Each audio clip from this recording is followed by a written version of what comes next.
저는 그렇게 아쉽고 비굴하게 살고 싶지 않습니다. 노무현 대통령은요, 정몽준이 나중에 단일화를 깼지 않습니까?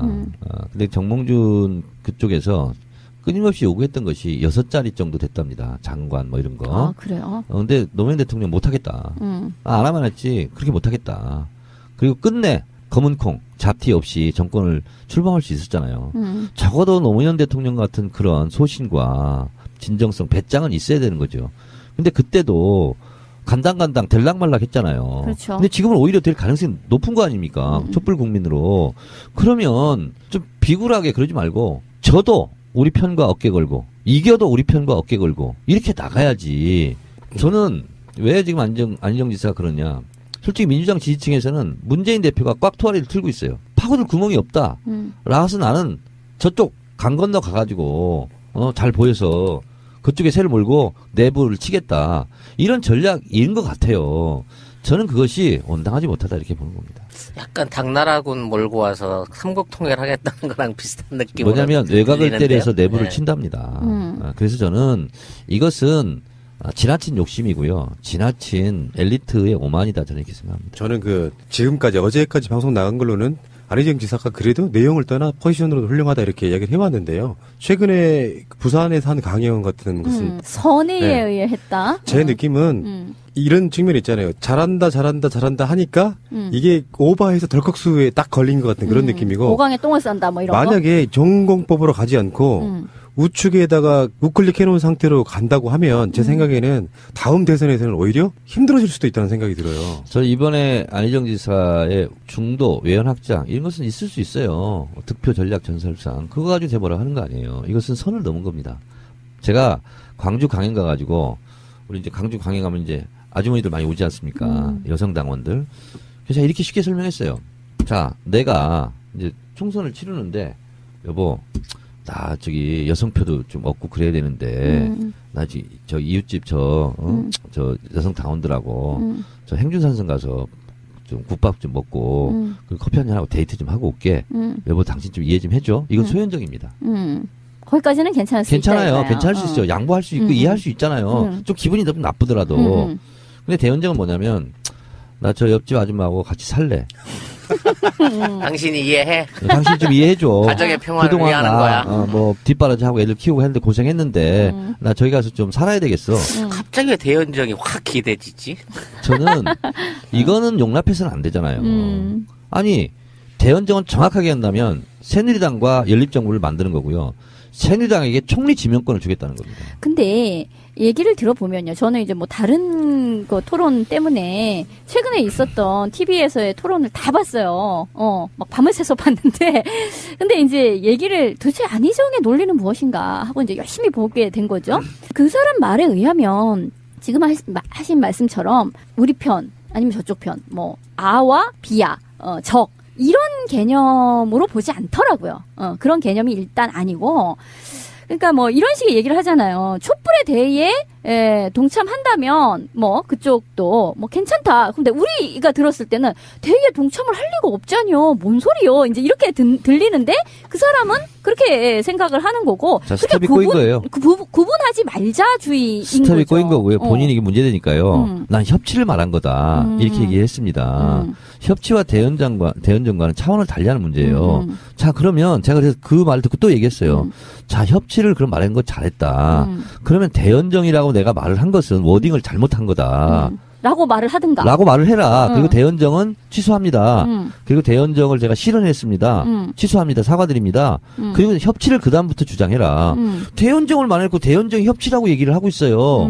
그건 잘못된 거고요. 그건 사과할 수 없는 용기가 없는 거예요. 사과하는 용기가 없는 거예요.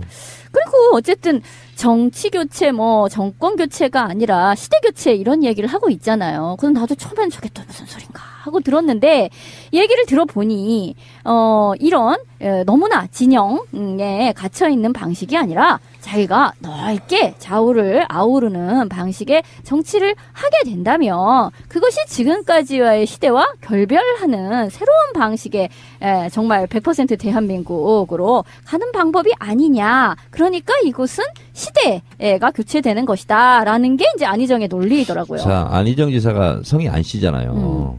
본인이 김 씨나 이 씨나 박 씨로 바꿀 수 있습니까?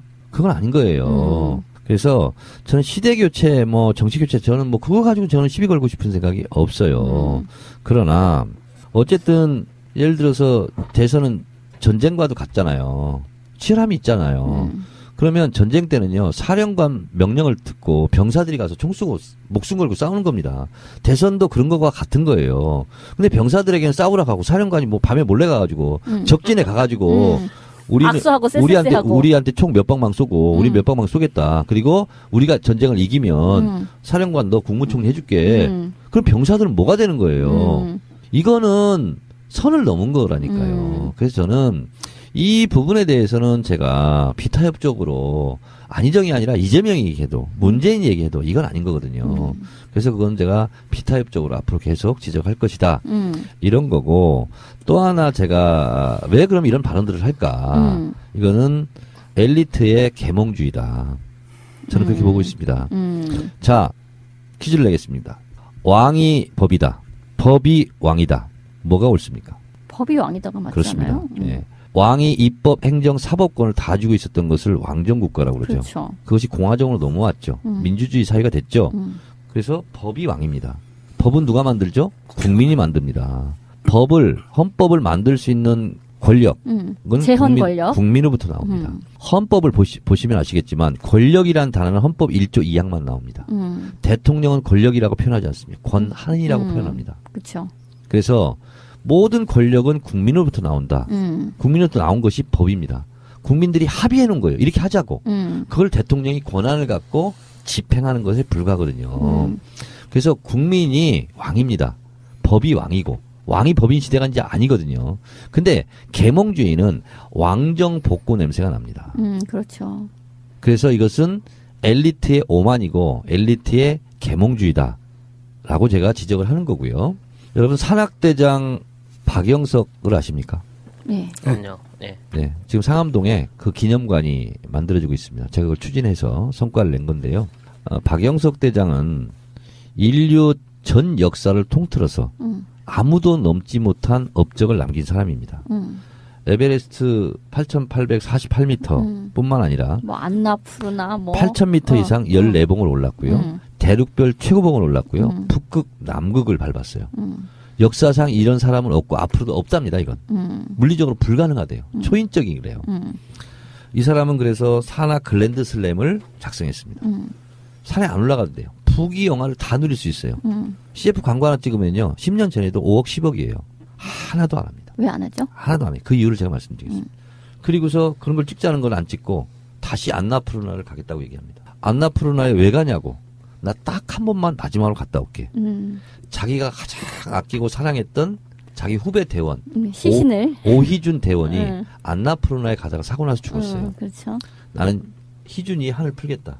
내가 희준이가 사고 난 지점을 지나서 꼭대기까지 올라서 내가 그 길을 오희준 루트로 이름을 지어주고 나의 산악 인생을 마치겠다. 했는데 바로 그 사고 지점에 또 사고가 났어요. 그래서 못 돌아오고 있거든요. 자, 제가 이런 말씀을 드린 이유는 왜 박영석 대장은 죽음을 무릅쓰고 다시 거기에 갔습니까? 자기 대원들이 자기를 따르다가 죽은 사람들한테 의리를 마지막으로 지켜주고 싶었던 거고요. 그리고 CF 한 번 하면 5억, 6억 막 이렇게 나오고 강연 한 번은 얼굴만 비춰라 하면 1,000만 원이에요. 10년 전에도. 노스페이스 자기를 어렸을 때부터 후원했던 노스페이스 광고만 딱 하나 합니다. 아무것도 안 합니다. 그러니까 사람들이 궁금하잖아요. 물어요. 당신은 왜 이런 거 돈방석 부럽지 않냐. 그때 박영석 대장의 대답이 가슴을 때립니다. 이렇게 대답합니다. 제가 박영석입니다.